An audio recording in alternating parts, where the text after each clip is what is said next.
Judul kita subuh ini Islam dan Kedaulatan. Artinya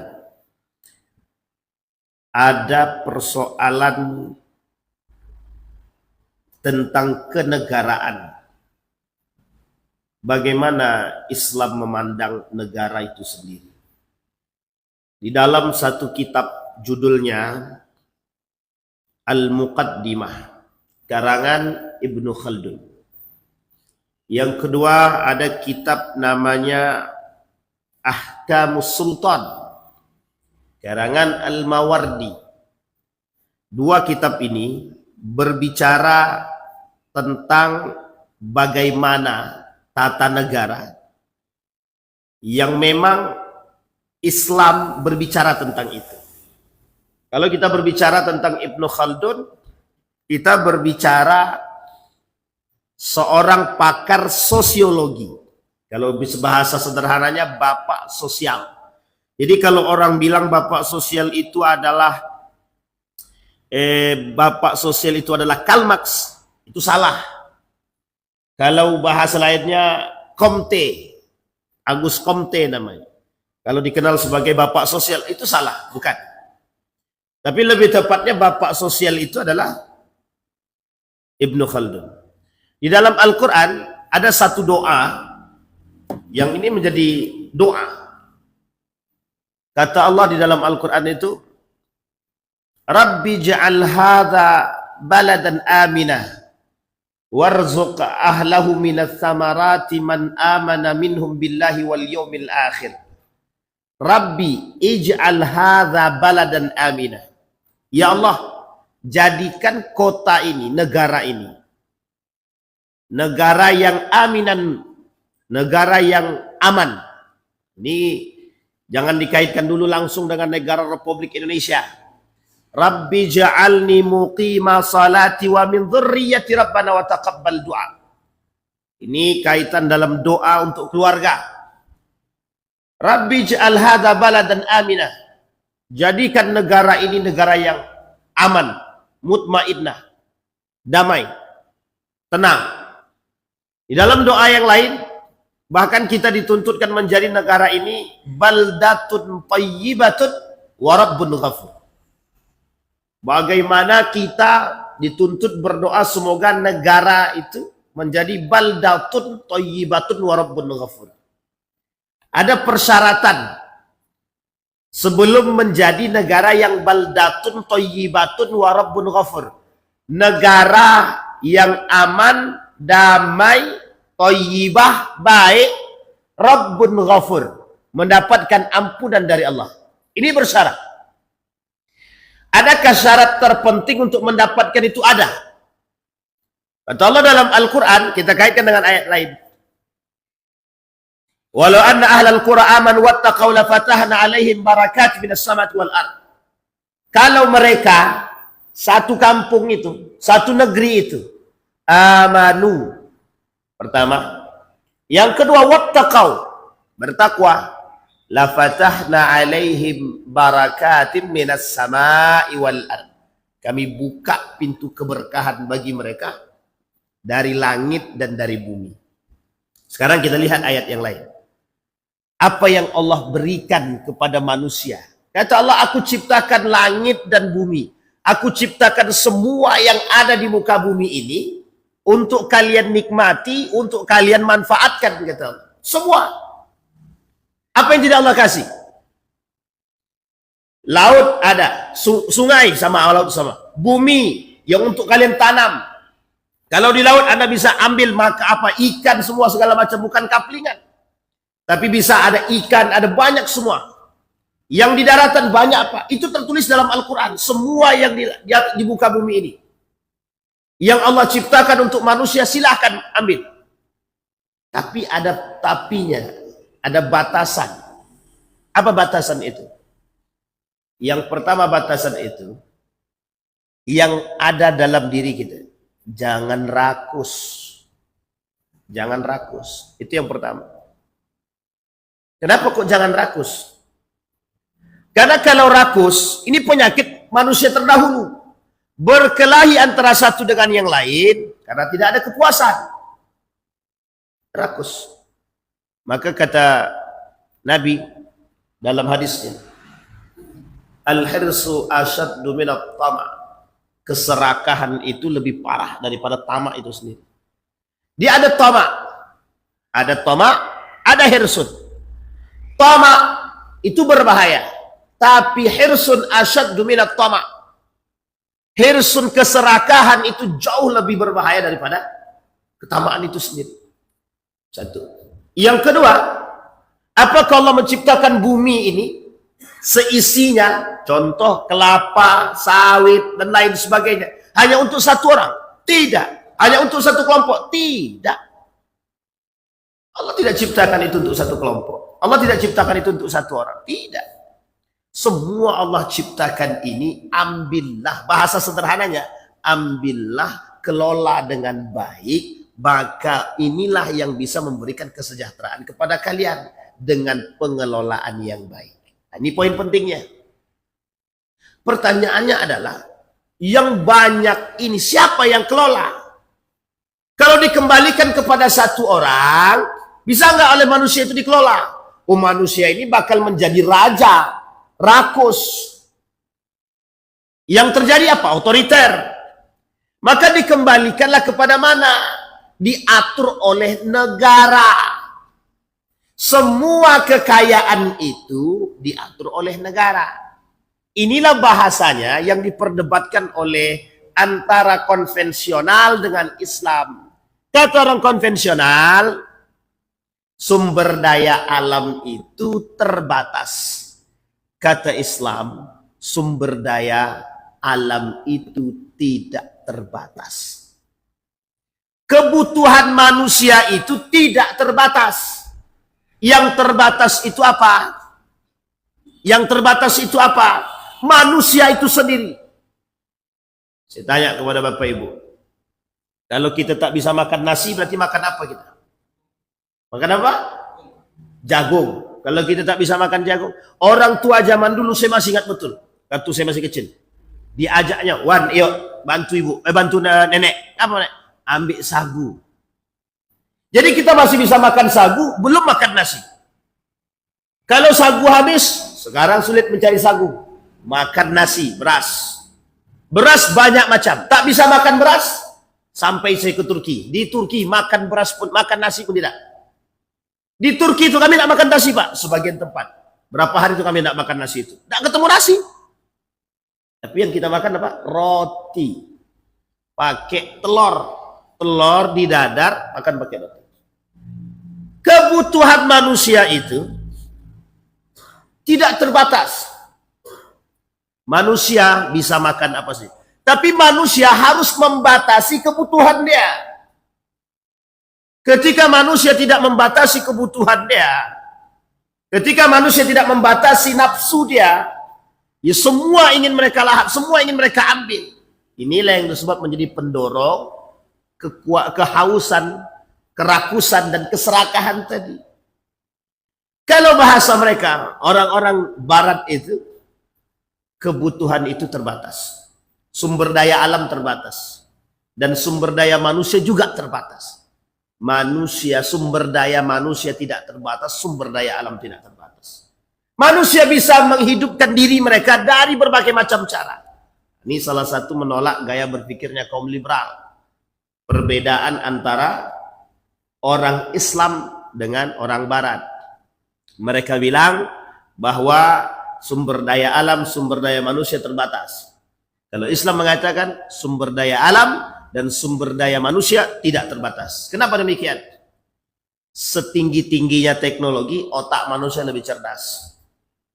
Ketika manusia itu pasti lebih unggul daripada alat itu sendiri. Tidak mungkin tidak.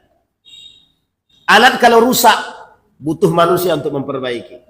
Sekarang ada alat yang canggih untuk memperbaiki alat itu sendiri. Jadi manusia nggak butuh lagi. Tapi tetap membuat alat tersebut adalah manusia. Jadi secanggih-canggihnya alat, tetap manusia lebih canggih. Artinya sumber daya manusia tidak akan pernah terbatas. Selagi manusia masih hidup, tidak akan ada terbatas. Tapi sumber daya alam bagaimana? Yang menjadi kebutuhan manusia tidak akan terbatas. Tidak ada minyak, Banyak yang lain. Saudi Arabia. Kalau mereka sudah habis salah satu cara mereka untuk mengatasi persoalan minyak, mereka buat pariwisata. Pariwisata sekarang, salah satu alasan mereka buat adalah untuk mengganti minyak yang kelak bakal habis, kata mereka. Artinya apa? Sumber pendapatan mereka kelola yang bisa mereka kelola selain daripada minyak. Artinya manusia berpikir kreatif, muncul apa? Muncul pariwisata. Inilah yang ingin kita sampaikan. Betapa Islam itu memberikan sesuatu kepada manusia, betapa Allah menciptakan sesuatu kepada manusia itu dengan segala hal tanpa ada batasan, tergantung manusia itu berpikir atau tidak. Persoalannya, dalam kondisi yang seperti ini, siapa yang membuat manusia itu hancur?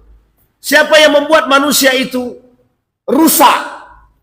Yang membuat manusia rusak, yang membuat manusia hancur adalah diri manusia itu sendiri. Inilah yang disebabkan oleh kerakusan dan keserakahan yang mengantarkan kehancuran bagi manusia itu sendiri. Kata Allah dalam Al-Quran, Zaharal fasad fil barri wal bahri bima kasabat aydin nas. Kehancuran yang terjadi pada diri manusia itu disebabkan ulah manusia itu sendiri. Ini poin penting. Maka kehancuran satu negeri itu disebabkan oleh siapa? Oleh pula pemimpin itu sendiri. Rakyatnya sengsara. Oleh siapa? Siapa penyebabnya? Kerakusan para pemimpin. Apa yang dikatakan oleh Ibnu Khaldun? Salah satu penyebab kehancuran satu kaum adalah disebabkan karena angkuhnya pemimpin. Salah satu kehancuran satu kaum adalah disebabkan kemegah-megahannya para pemimpin, pejabat, orang-orang besar. Ini penyebab apa? Kehancuran satu negeri. Kalau bahasanya Umar bin Khattab itu, negara kalau sudah terus-terusan ngambil pajak dari rakyat, itu tandanya negara tersebut mau hancur. Itu bahasanya. Bahasa daripada Umar bin Khattab. Kemarin Bapak Ibu dalam Rakornas Majelis Ulama Indonesia, salah satu tema yang diusung itu adalah oleh Majelis Ulama Indonesia itu, Majelis Ulama Indonesia ingin memprioritaskan fatwa tentang persoalan-persoalan kontemporer yang ada di negara Republik Indonesia. Salah satu di antaranya ingin mengeluarkan fatwa haram mengambil pajak dari rakyat miskin. Ini kira-kira setuju nggak Bapak Ibu nih? Setuju ya? Semua orang komentar di bawah itu ketika ada usung tema tersebut, apa kata mereka? Itu yang harus dilakukan oleh Majelis Ulama sekarang. Artinya apa? Dari hal tersebut Bapak Ibu, kita melihat bahwa Majelis Ulama Indonesia hari ini mencoba untuk turun gunung mengatasi persoalan yang kontemporer yang hari ini itu persoalan timbul di negara ini. Artinya apa? Majelis Ulama, orang yang mengerti agama tidak lagi bisa dipisahkan daripada agama, tidak bisa lagi dipisahkan daripada kenegaraan. Tidak bisa, Pak. Salah satu tujuan kaum-kaum orientalis itu, orang-orang sekuler itu, bagaimana caranya memisahkan agama dari negara itu sendiri. Kalau kita rujuk kepada konsep baldatun thayyibatun wa rabbun ghafur, apa yang mencakup daripada baldatun thayyibatun wa rabbun ghafur tersebut? Satu, rakyatnya makmur, sejahtera. Sekarang pertanyaannya, bagaimana rakyatnya sejahtera? Tolak ukur sejahtera itu apa? Kalau dalam tolak ukur kaum liberal, sejahtera itu materi. Betul ya, Bapak Ibu ya? Tolak ukur sejahtera itu adalah materi. Pertanyaannya pada masa baginda Nabi Muhammad SAW. Ini kita ambil pada masyarakat Madinah pada masanya. Dalam piagam Madinah, sejahtera itu tolak ukurnya apa? Materi kah? Atau berimankah? Kalau kita rujuk kepada ayatnya Allah, la fatahna alaihim barakat minas sama' wal ard. Keberkahan satu negeri itu bisa didapat kalau mereka beriman kepada Allah. Artinya tolak ukurnya bukan materi. Banyak orang kaya tapi tidak nyaman. Banyak orang miskin tapi bisa hidup bahagia. Penyebabnya adalah iman. Maka tidak bisa dipisahkan antara negara dengan agama, tidak bisa dipisahkan. Ini poin penting. Baldatun thayyibatun wa rabbun ghafur. Maka doanya Rabbi ja'al hadza baladan amina. Kalau kita berdoa, ya Allah, berikan kami negara yang aman. Pertanyaannya aman, mutmainnah, damai, seperti apa? Baldatun thayyibatun wa rabbun ghafur. Gimana karakteristiknya? Satu, kesejahteraan masyarakatnya, bukan kesejahteraan pemimpin. Maka Bapak Ibu, pada masa dahulu, pada masa dinasti Abbasiyah, dalam masa Harun ar-Rasyid itu, siapa yang tidak merasakan kebahagiaan ketika itu? Hanya di akhir kepemimpinan, semua merasakan bahagia. Kenapa? Harun ar-Rasyid, jangan sampai ada masyarakatku yang bersedih atas ketidakpunyaan mereka. Apa yang dilakukan oleh Harun ar-Rasyid? Satu ketika Harun ar-Rasyid menyamar menjadi manusia biasa. Keluar Pak dari kampung halaman Basrahnya itu, keluar untuk mencari tahu keadaan rakyatnya. Sampai ke satu daerah. Daerah ini disebut dengan Kampung Dermawan. Sampai satu daerah. Sampai di situ, sebelum sampai di situ, ada cerita untuk Kampung Dermawan ini. Kampung Dermawan ini, siapapun yang datang musafir di kampung ini, siapapun yang datang, dikasih makan, dikasih duit, dikasih tempat tinggal untuk tinggal di situ, gratis. Setiap orang yang datang ke kampung ini merasa bahagia. Apa bahagianya? Orang semua rajin bersedekah. Satu kampung itu ketaatannya religius lah, tingkat religiusitasnya tinggi. Satu ketika ada seorang pemuda yang memanfaatkan kedermawanan itu untuk mengambil keuntungan dari kampung tersebut. Pemuda ini jaraknya tidak terlalu jauh, tidak terlalu dekat dari kampung tersebut, menyamar menjadi seorang pengemis. Padahal pemuda ini punya rumah, punya kendaraan, tapi mengemis. Dia mengemis, pura-pura mengemis, pura-pura menjadi orang miskin. Pergilah dia ke kampungnya, Pak. Ketika sampai di kampung itu, dia mengemis, Pak. Banyak dia dapat, Pak. Makanan, minuman, dan kemudian emas dibawa pulang. Hari ini apa dia kata? Kalau begini, saya bisa kaya nih. Dimanfaatkan pada hari kedua, ketiga, keempat, sama seperti itu. Dia mengemis, Pak. Pura-pura miskin. Satu ketika, dia, pemuda tersebut, pengemis ini, balik. Tak sengaja oleh orang kampung Dermawan ini, salah satu di antara orang kampung Dermawan ini, ada yang melihat, karena dia mengembala, melihat pemuda ini balik keluar dari kampung Dermawan. Ketika sampai di tempat dan dia masuk ke dalam rumah, rumah itu megah, cantik, Pak. Dilihat oleh pemuda yang pengembara tadi. Setelah dilihat oleh pengembara tadi, kok rumah ini bagus? Bukankah itu pemuda itu adalah pengemis? Ketika balik, keluar lagi pemuda tadi, berubah pakaian dari seorang pengemis yang tadi masuk ke dalam rumah, keluar rumah pakai pakaian, mohon maaf, pakaian terhormat. Yang pakaian itu tidak mungkin, tidak murah lah. Pakaiannya terhormat. Sebab seorang yang beradal. Kaget pemuda tersebut. Dicari tahu. Ternyata rumah tersebut rumah dia. Ternyata tempat tersebut adalah tempat dia punya kendaraan. Megah, dia orang kaya. Orang kaya, Pak. Ternyata pemuda tersebut pura-pura miskin hanya untuk menambil keuntungan dari kampung Dermawan tersebut. Oleh pemuda ini disampaikan, Pak. Di satu kampung itu disampaikan. Satu ketika Bapak Ibu sekalian yang berbahagia, Harun ar-Rasyid keluar dari rumahnya, menyamar jadi manusia biasa. Sampai menjadi manusia biasa, dia datang ke satu kampung yang disebut Dermawan itu. Ketika sampai di situ, Harun ar-Rasyid dikasih makan, dikasih tempat tinggal. Tidak ada yang mengenal, Pak. Karena waktu itu tidak ada HP untuk mengetahui wajah para pemimpin, itu tidak tahu, Pak. Wajar kalau Umar bin Khattab pergi ke perbatasan Madinah, orang tidak kenal kalau dia Amirul Mukminin. Tidak tahu, Pak. Karena waktu itu tidak ada HP. Orang tidak tahu siapa pemimpinnya, Pak. Sehingga apa yang terjadi, Bapak Ibu sekalian yang berbahagia? Ketika Harun ar-Rasyid diberikan makanan, diberikan minuman, tempat tinggal, bahagia, Pak. Bahagia. Kemudian Harun ar-Rasyid bilang kepada orang pemuka tokoh kampung tersebut, tadi sebelum saya singgah ke sini, kata, saya singgah ke satu kampung. Di kampung itu saya singgah di dekat satu rumah. Kebetulan saya jatuh di situ. Kelaparan di situ. Saya datang ke rumah tersebut, saya ketok pintu. Ternyata rumah ini adalah rumah pengemis yang pura-pura miskin tadi. Yang pura-pura miskin tadi. Sampai di situ, apa kata Harun ar-Rasyid? Dia minta bantuan. Minta makan, paling tidak dikasih minum. Hanya untuk menghilangkan dahaga. Tidak dikasih. Apa kata pengemis tadi? Badan kau sehat, kau minta-minta, tidak ada tempat bagimu. Diusir Pak. Harun ar-Rasyid ini diusir. Dia nggak tahu kalau ini adalah pemimpin. Kalau tahu kira-kira dia apa itu? Ini poin penting Pak. Singkat cerita. Diceritakanlah. Disampaikan apa kata masyarakat yang di kampung Dermawan tadi. Oh, itu dia orang yang selama ini melakukan pura-pura miskin dan mengemis di tempat kami.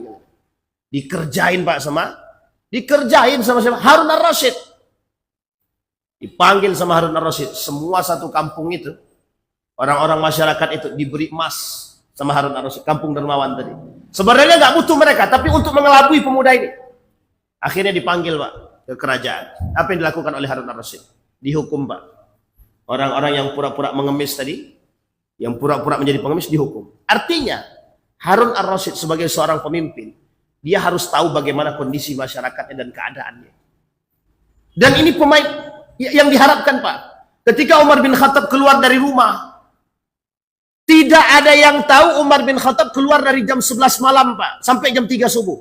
Tidak ada yang tahu. Ketika sampai ke rumah satu rumah, ada seorang anak yang sedang menyiapkan susu untuk jualan besoknya. Kata anaknya, ibu, susu kita sudah nggak cukup ini. Persiapan kita, perbekalan kita untuk jualan besok, susu onta kita berkurang. Entah onta, tak keledai berkurang dari sebelumnya. Kata ibunya, gini aja lah nak, campurkan aja lah dengan air. Kan tidak ada yang lihat. Dijawab sama anaknya, bukankah Amirul Mukminin sudah mengeluarkan edaran, tidak ada yang boleh menjual susu palsu. Kata ibunya, tidak ada yang hidup di malam hari ini, Mak. Nah, tidak ada yang tahu kalau kita mencampurkan itu. Sementara ketika itu Umar bin Khattab sedang nguping di dekat rumah mereka. Sedang nguping Umar bin Khattab di dekat rumah mereka. Tapi Umar bin Khattab tidak berkomentar. Apa kata anak tadi? Wallahi, tidak akan pernah aku campurkan, Bu. Biarlah. Tapi kan manusia tidak lihat, Pak. Tapi Allah lihat, kata dia. Kata anak yang tadi, Pak. Bayangkan, Umar bin Khattab jam 11 malam ke atas, masih keliling lihat masyarakatnya. Sampai ke perbatasan, gak ada yang kenal Pak Amirul Mukminin. Pakai pakaian biasa menyamar. Untuk mengetahui keadaan rakyatnya. Bukan mohon maaf keliling itu pakai kamera, bukan. Kalau keliling pakai kamera itu jelas pencitraan, Pak. Ustaz, udah saatnya memang pemimpin kita pakai kamera kemana-mana. Sebenarnya bukan saatnya, Pak. Dulu tidak ada pakai begitu. Nah, kita kembalikan, Pak. Artinya apa? Persoalan kenegaraan memang harus diatasi oleh seorang imamah, kepemimpinan. Kalau tidak ada kepemimpinan yang baik, maka negaranya hancur.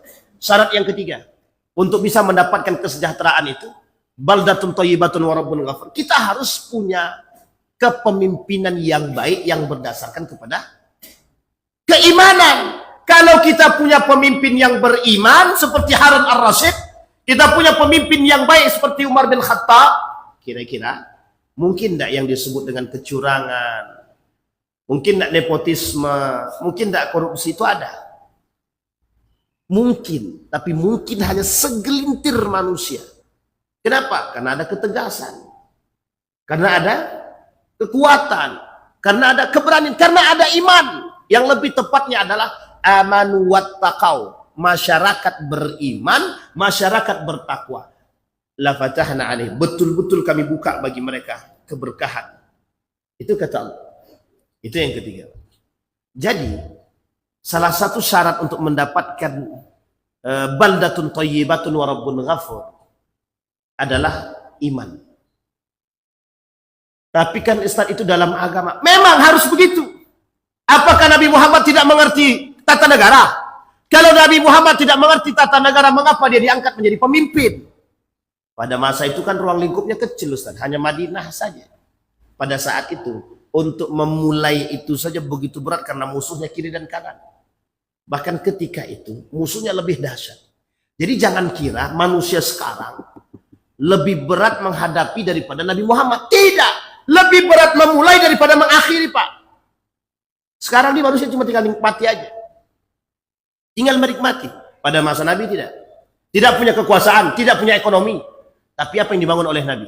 Nabi sampai di Madinah, yang pertama sekali yang dilakukan oleh Nabi, Nabi buat mereka betul-betul beriman kepada Allah.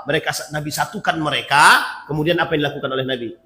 Nabi berikan kepada mereka kekuatan untuk membangun kekuatan ekonomi. Bagaimana caranya? Berdagang, Pak. Tijarah. Selain daripada tijarah, apa yang dilakukan? Mengamalkan apa yang dikatakan oleh Allah dalam Al-Quran. Memanfaatkan sumber daya alam. Nah, sekarang pertanyaan kita adalah, negara Republik Indonesia ini, sumber daya alamnya bagaimana? Banyak, Pak, melimpah ruah. Siapa yang mengelola?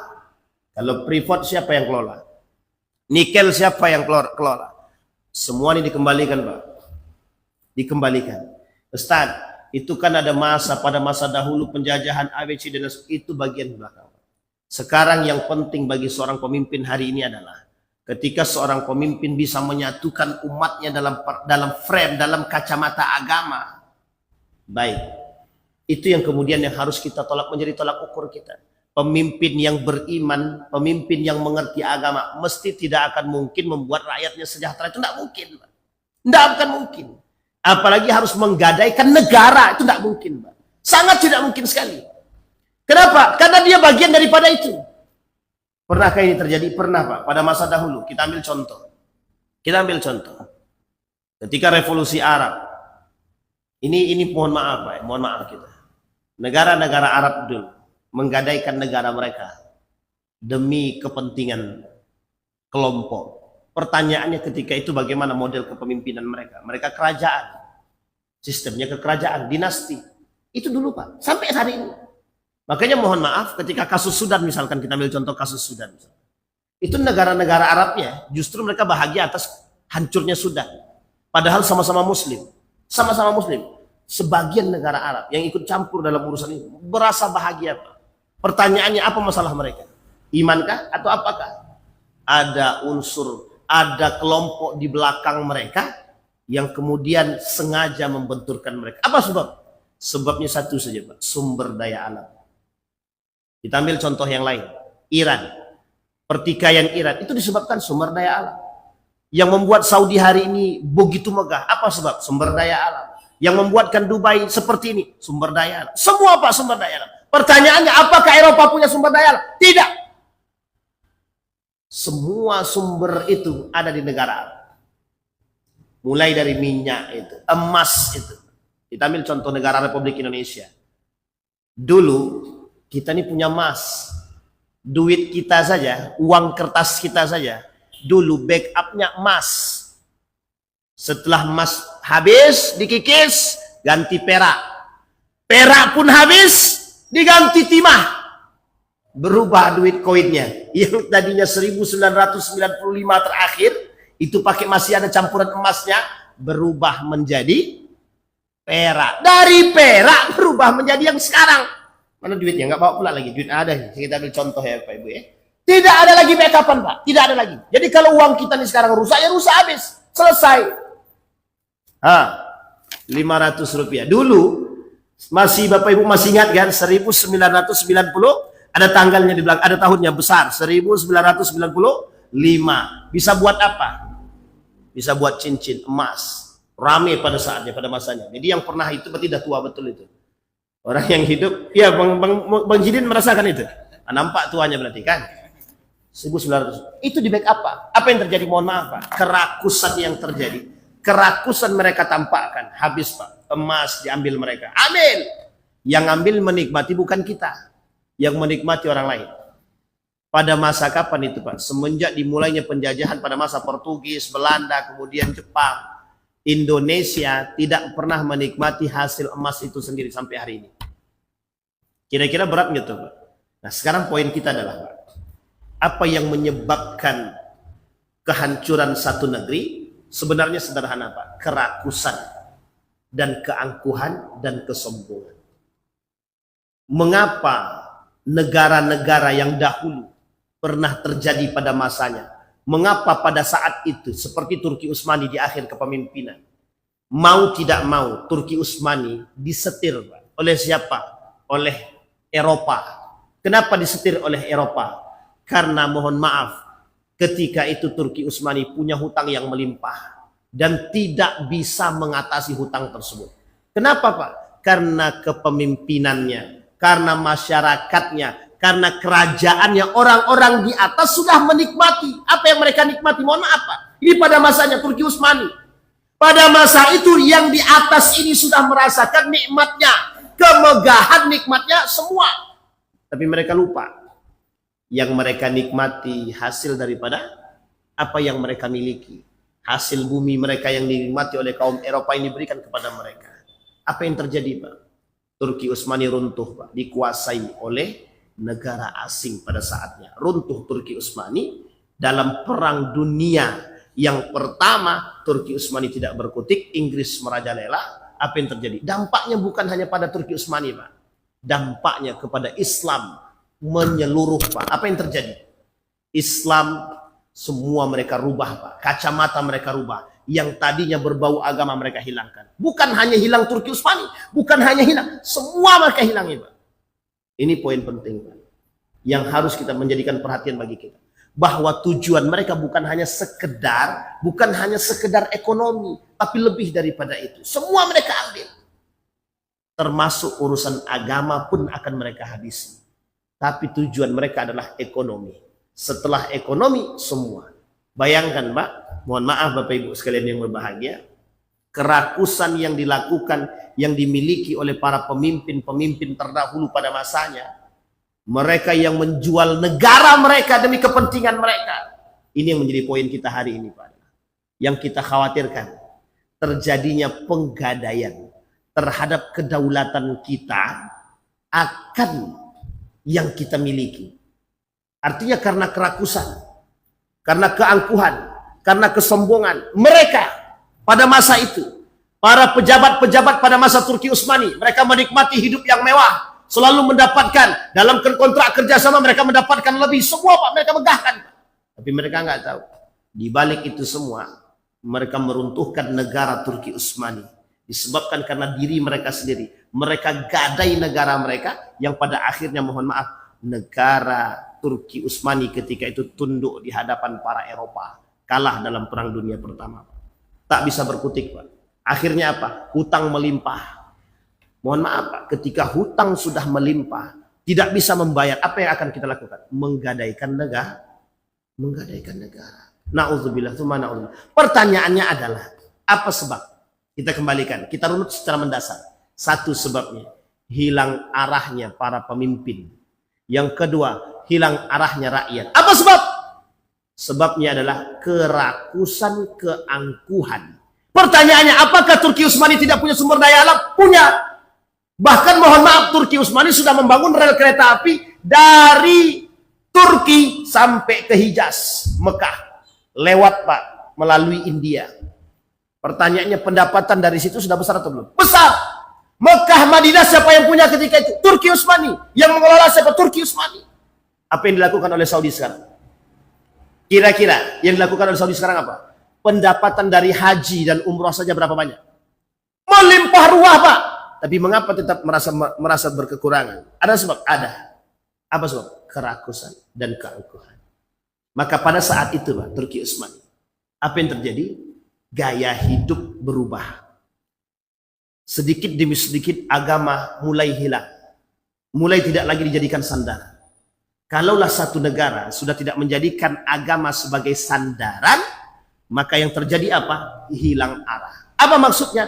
Pemisahan antara agama dengan negara. Apa yang terjadi? Manusia yang tidak beragama, pemimpin yang tidak beragama, hilang arah. Apa yang disebut dengan hilang arah? Mereka tidak lagi menjadikan agama sebagai sandaran. Apa yang terjadi? Apa yang dampaknya? Dampaknya adalah tidak ada namanya baldatun thayyibatun wa rabbun ghafur. Apa yang terjadi Pak? Kerakusan, keserakahan. Itu yang terjadi sekarang. Nah, ini yang kita tidak inginkan. Akhirnya apa? Turki Utsmani, semua keluarga-keluarga kerajaan, anaknya disekolahkan Pak ke Amerika. Bukan ke agama, ke Amerika, ke Belanda, ke Inggris. Menjadi sekuler. Balik ke tanah mereka. Mereka jual akal pikiran mereka. Mereka asingkan agama. Yang terjadi apa? Mereka dihadapkan dengan kondisi yang realita. bahwa ekonomi menjadi kekuatan tangguh negara. Sekarang kita lihat Pak, Yaman itu negara kaya atau bukan? Negara kaya atau bukan? Tapi negara Yaman ini, apa yang paling mereka kemukakan sampai hari ini, dari dulu sampai sekarang? Agama. Agama. Yaman sangat berpegang teguh dengan agama. Sangat. Negara tidak kaya. Tidak kaya Pak. Tapi sampai hari ini, negara Yaman selalu berada pada posisi yang selalu membela agama. Ketika Palestina, ketika Yaman, dan beberapa kasus-kasus keagamaan yang lain, Yaman selalu berada pada posisi, selalu membantu, selalu pada posisi yang mendukung yang baik. Pertanyaannya apa? Agama. Dan apa yang kita rasakan? Mereka, mohon maaf kita ambil contoh Pak, sekalipun secara ekonomi mereka lemah, tapi mereka punya harga diri. Apa harga diri mereka? Agama. Kita butuh itu Pak. Negara kita ini kuat, besar, sumber daya alamnya banyak. Tapi mohon maaf, manusia-manusia yang rakus juga banyak. Eksploitasi semua Pak. Eksploitasi alamnya dikuasai oleh siapa? Dikuasai oleh perorangan dan perkelompok. Pertanyaan kita adalah, rakuskah atau serakah? Rakuskah atau serakah? Sampai ada negara dalam negara, itu kira-kira rakuskah atau serakah? Rakuskah atau serakah? Ini poin penting bagi kita. Maka pertanyaan kita hari ini adalah,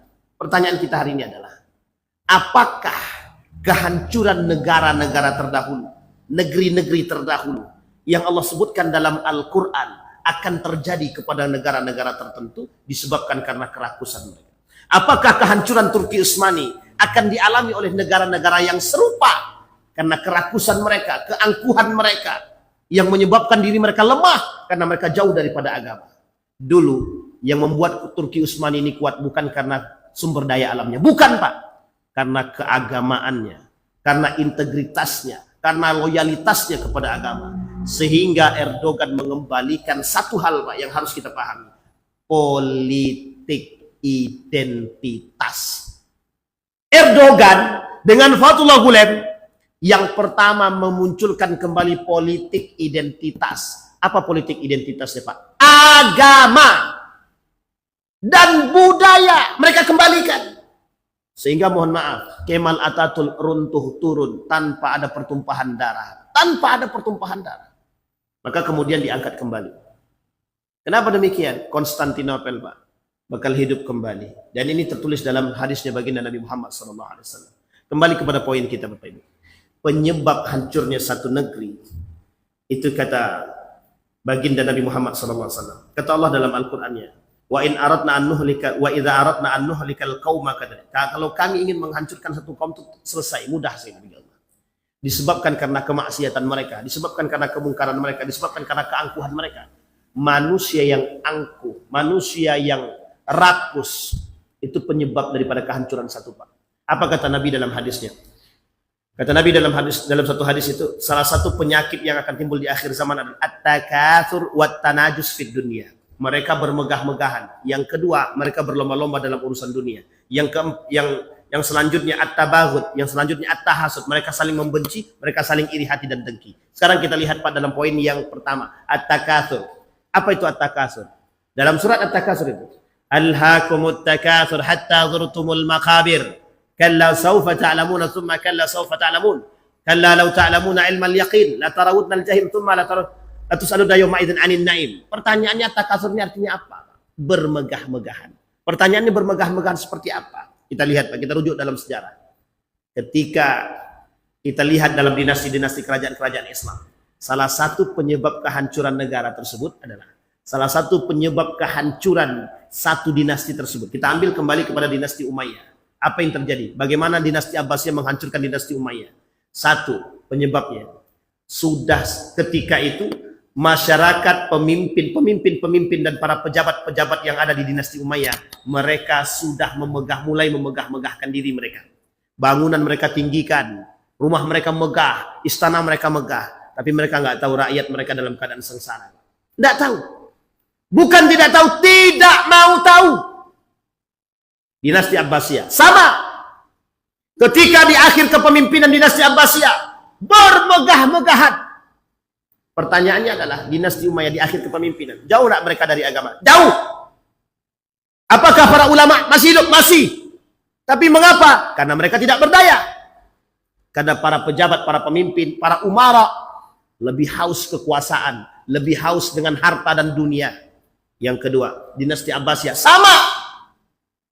Dinasti Abbasiyah sebab keruntuhannya salah satunya adalah cinta terhadap dunia. Bagaimana dengan Andalusia? Sama. Cinta terhadap dunia. Kita kembalikan kepada sejarah. Sejarah kita ada. Kita punya sejarah. Islam boleh melirik kepada sejarah.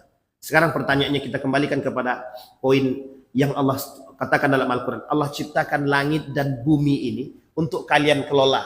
Biar masyarakat ini bisa hidup sejahtera. Pertanyaannya adalah dengan apa?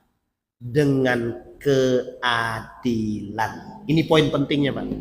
Jadi Allah kasih sumber daya alam dikelola oleh pemerintah. Tujuannya untuk apa? Tujuannya untuk apa? Tujuannya untuk kesejahteraan, kata Allah. Pertanyaannya bagaimana biar sejahtera? Bagaimana mengelola biar bisa sejahtera? Harus mengelola dengan keadilan. Maka dalam istilah kedaulatan itu ada kedaulatan rakyat, kedaulatan negara. Bisa dipahami ya Pak ya? Kedaulatan hukum. Setidaknya ada 4 kedaulatan Pak. Kita ambil satu-satu. Kedaulatan rakyat. Apa maksud kedaulatan rakyat itu? Paling tidak, makna sederhananya adalah kekuasaan itu ada di tangan rakyat. Pertanyaannya bagaimana kalau kekuasaan di tangan rakyat itu? Seharusnya, itu yang dimiliki. Harusnya negara kita ini, suara terkuat itu suara rakyat. Suara rakyat kata mereka. Artinya apa? Rakyat harusnya bisa lebih berkuasa karena mereka yang memilih para penguasa. Artinya apa? Artinya ketika rakyat memilih seorang pemimpin, berarti rakyat menginginkan kesejahteraan dari tangan para pemimpin-pemimpin yang dipilih dengan cara manajemen keadilan. Kita ambil contoh yang lain. Persoalan kedaulatan hukum misalkan. Harusnya ada unsur keadilan yang tidak boleh kita lupakan. Kejadian ini sama Pak pada masa terdahulu. Pada masa terdahulu, keadilan pada masa dinasti Abbasiyah, keadilan tidak lagi berpihak kepada masyarakat lemah. Keadilan berpihak pada orang-orang yang punya kekuasaan. Artinya apa? Mulai terjadi penyimpangan. Nah, penyimpangan ini yang paling berbahaya, penyimpangan keadilan. Keadilan hanya berpihak kepada mereka para penguasa, tapi tidak berpihak kepada para rakyat biasa. Dan ini masalah. Dan poin pentingnya bagi kita adalah bagaimana kita bisa membangun formulasi baldatun thayyibatun wa rabbun ghafur. Yang pertama, jadikan Islam sebagai sandaran agama. Yang kedua, kembalikan nilai-nilai agama, berpegang teguh kepada nilai-nilai agama. Yang ketiga, harus membangun atau manajemen negara ini bukan hanya karena kecerdasan, tapi dikembalikan kepada agama. Artinya, pemerintah bekerja sama dengan Majelis Ulama Indonesia dalam membangun negara. Itu tujuan dibangunnya Majelis Ulama Indonesia. Agar apa? Agar pemerintah tidak keluar jalur daripada syariat. Sekarang mohon maaf kalau kasus korupsi menjadi biasa. Kalau kasus eksploitasi ketidakadilan menjadi hal biasa. Maka mohon maaf Pak, yang kelak akan terjadi di akhir, kalau ini kita biarkan, dibiarkan, setiap kelompok akan mengklaim bahwa pulau tersebut punya saya, bahwa daerah tersebut Morowali punya saya, bahwa Riau punya saya. Riau punya kelompok sini, yang di sono pulau di sono punya kelompok tertentu, yang di sana di Ambon, di Maluku, di mana-mana punya kelompok tertentu. Yang terjadi apa? Yang terjadi apa? Yang terjadi adalah perperangan antar satu kelompok dengan kelompok yang lain. Itu yang terjadi. Kita ambil contoh sederhana. Kasus yang melibatkan antara Yusuf Kala dengan siapa Bang? Lipo. Ini kasus ini. Perebutan kekuasaan dan lahan. Perebutan kekuasaan. Lahan. Coba kita masyarakat hanya bisa menonton Pak. kita masyarakat hanya bisa menonton. Mereka yang kelak terjadi di akhir adalah kerakusan dan keserakahan yang dibangun oleh manusia. Kelak inilah yang menyebabkan kehancuran kita. Pertanyaan kita adalah bagaimana sikap kita seorang muslim? Satu, sikap kita Pak. Yang pertama adalah kita sebisa mungkin tetap memberikan yang pengetahuan kita melalui kritikan yang terbaik. Kemana kita mau melewatinya Pak? Kemana kita berikan? Kepada para tokoh-tokoh yang suaranya bisa sampai ke pusat. Harus Pak, harus. Kita ambil contoh Riau. Riau ini Pak kaya. Riau ini kaya. Kita ambil contoh di Siak. Apa di Siak itu? Di Siak itu apa? Sumber daya alamnya apa? Apa Bang Didi sumber daya alam di Siak itu? Gas Pak. Siapa yang punya? Yang punya tempatnya Riau. Yang menguasai siapa? Yang diberikan ke kita berapa? Ini kan menjadi poin kita Pak. Yang diberikan ke kita berapa? Itu kan menjadi poin bagi kita. Artinya adalah sumber daya alam ini sedikit saja diberikan kepada kita, maka akan bisa merubah. Pertanyaannya adalah dieksploitasi di sini, dibawa ke sana, dikembalikan ke sini hanya segelintir dari sekian. Ya ini mohon maaf Bapak Ibu sekalian yang berbahagia, mohon maaf. Sumber daya alam kalau dikelola dengan cara yang baik, tapi wajib harus ada keadilan. Karena dasarnya iqsid, adil. Kalau tidak ada keadilan, selesai. Makanya kata para ulama, salah satu sandaran kesejahteraan itu adalah keadilan. Pemimpin kalau tidak bisa adil, selesai.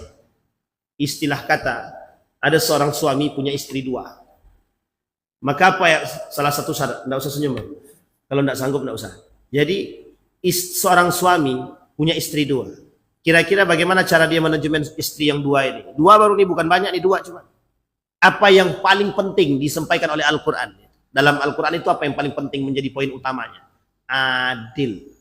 Salah satu sandaran keimanan itu adalah adil. Poin keimanan itu adalah adil. Pertanyaannya, bisa nggak diadil di antara 2 ini? Saya tanya Bapak Ibu, bisa nggak seorang laki-laki adil di antara kedua ini?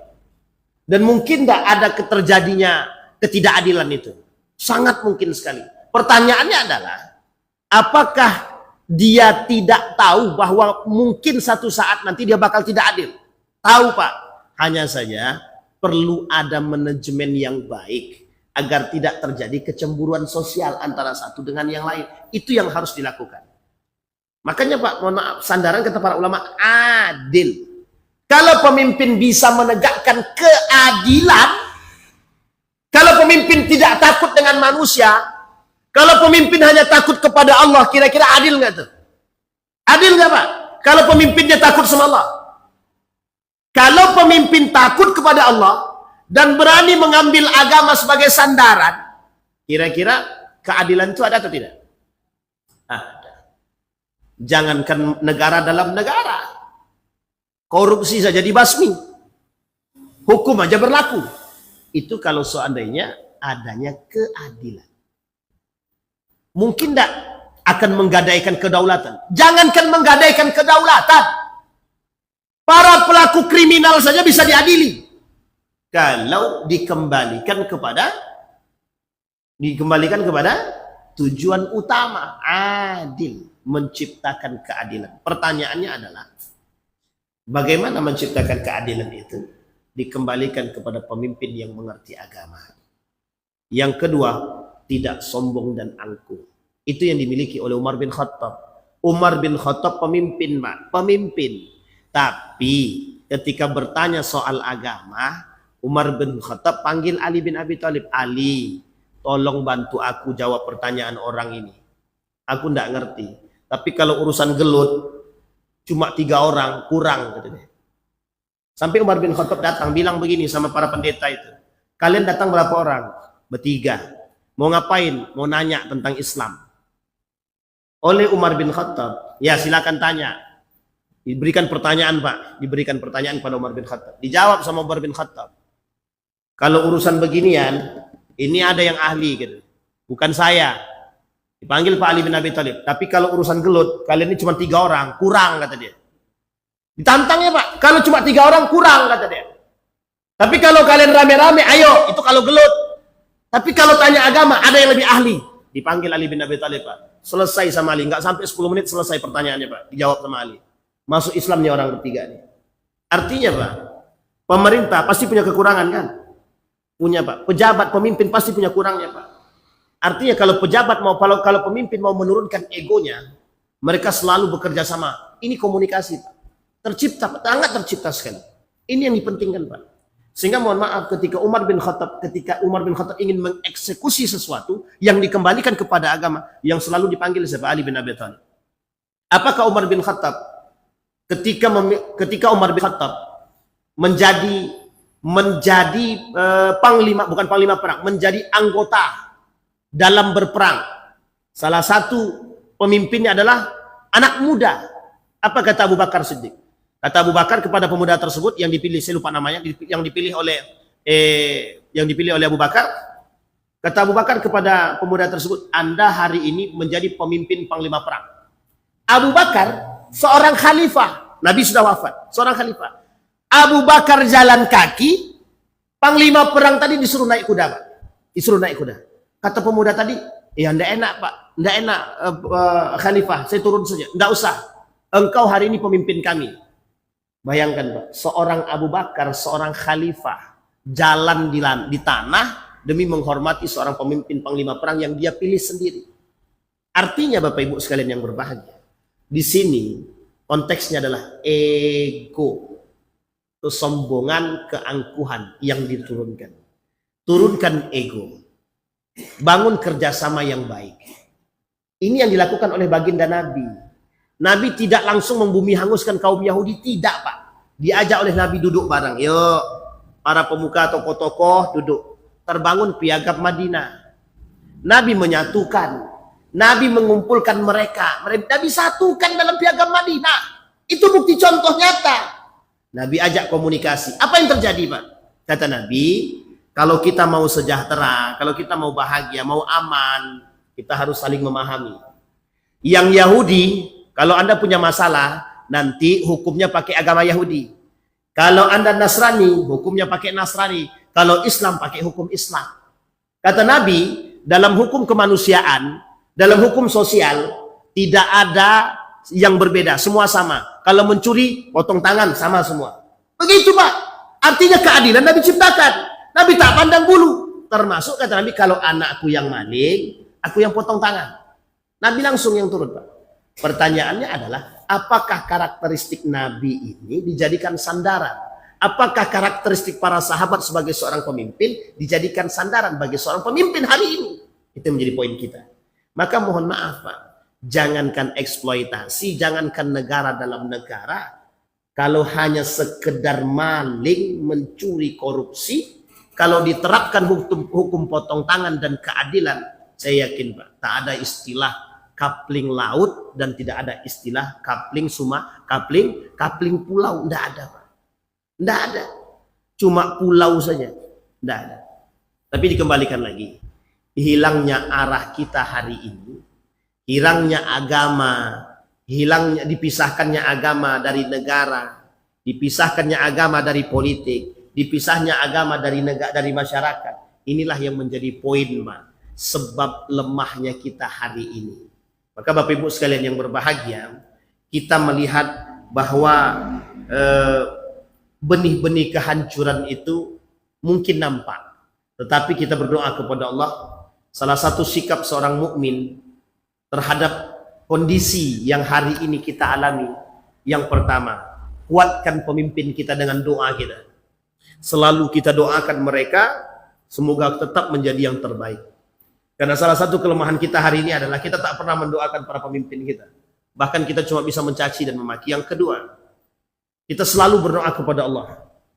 Jika memang kehancuran itu akan nampak dan kekacauan sudah mulai terjadi, kemungkaran di mana-mana, salah satu sebab kehancuran satu negeri adalah tersebarnya kemungkaran tersebut. Kita berdoa kepada Allah. Semoga Allah istiqomahkan kita dalam keimanan. Yang ketiga, Yang harus kita lakukan adalah tetap menyuarakan kebenaran meskipun di tengah orang-orang yang buta akan kebenaran. Kenapa demikian? Karena kalau bukan kita yang menyuarakan kebenaran, terus siapa yang akan menyuarakan kebenaran? Kalau semua manusia sudah menutup mata daripada kebenaran, siapa yang mau membuka matanya demi kebenaran? Enggak ada. Yang terjadi hari ini, tutup matanya manusia akan kesalahan-kesalahan itu yang menyebabkan mereka semakin tersebar luas. Jadi, dampak dari perbuatan terdahulu, ya kita yang harus merasakan itu. Maka salah satu yang harus kita lakukan, qulil haqqa walau kana murran. Katakan yang benar meskipun itu pahit. Artinya, sekalipun kelak akan berhadapan dengan orang-orang yang tidak suka dengan apa yang kita sampaikan, ya itu mungkin adalah bentuk perlawanan. Bapak Ibu sekalian yang berbahagia, ditutup oleh Allah di dalam Al-Quran. Kata Allah di dalam Al-Quran, walau amana ahlal qura, kalau meskipun ahlul kitab, meskipun orang-orang ahlul kitab itu beriman, minhumul mu'minun wa aktsaruhumul fasiqun, kata Allah. Sebagian di antara mereka beriman, tapi sebagian besar di antara mereka akan fasik. Jadilah orang-orang yang tetap istiqamah dengan keimanan meskipun hanya sedikit. Mudah-mudahan yang sedikit itu adalah kita. Mudah-mudahan negara kita ini bisa tetap aman, dan kita berdoa kepada Allah semoga para alim ulama yang berada di sekitar para pemimpin dan pejabat ini, mereka membisikkan mereka untuk tetap istiqamah dalam keadilan, menjadikan agama sebagai sandaran, selalu membangun komunikasi dengan para alim ulama. Dan udah saatnya Majelis Ulama Indonesia untuk turun tangan membantu menyelesaikan persoalan-persoalan negara yang kian hari kian rumit. Dan kita sebagai masyarakat tidak lagi bisa diam atas ketidakadilan, tidak lagi bisa diam atas kezaliman dan kemungkaran. Artinya kita semua punya peran untuk bisa membangun baldatun thayyibatun wa rabbun ghafur dengan cara kita masing-masing bersatu bersama. Insyaallah. Kita berdoa kepada Allah. A'udzubillahi minasyaitonir rajim. Bismillahirrahmanirrahim. Alhamdulillahirabbil alamin. Hamdas syakirin hamdan na'imin hamdan yuwafi ni'amahu wa yukafi mazidah. Ya Rabbana lakal hamdu kama yanbaghi li jalali wajhikal karim wa 'azimi sultanik. Allahumma faqihna fid din wa 'allimna at-ta'wil. Allahumma ansur man nasara ad-din wa khudhul man khadhal muslimin. Allahumma ighfir lana dhunubana wa kaffir 'anna sayyi'atina wa tawaffana ma'al abrar ya 'aziz ya ghafur ya rabbal alamin. Allahumma 'inna ala dhikrika wa syukrika wa husni ibadah. Allahumma ansur ikhwanal mujahidin fi Palestin wa fi Gaza wa fi kulli makan. Allahumma dammiril yahud. Allahumma ahlikil kafarata wal mubtadi'at wal musyrikin a'da'aka a'da'ad din. Allahumma inna nas'aluka khaira hadzal makan wa khaira ma fihi wa khaira ahli. ونعوذ بك من شر هذا المكان وشر ما فيه وشر أهله. رب اجعل هذا بلدا آمنا وارزق أهله من الثمرات من آمن منهم بالله واليوم الآخر. اللهم ارزقنا إماما عادلا. اللهم ارزقنا إماما عادلا يا ربنا. آتنا في الدنيا حسنة وفي الآخرة حسنة وقنا عذاب النار والحمد لله رب العالمين. السلام عليكم ورحمة الله وبركاته.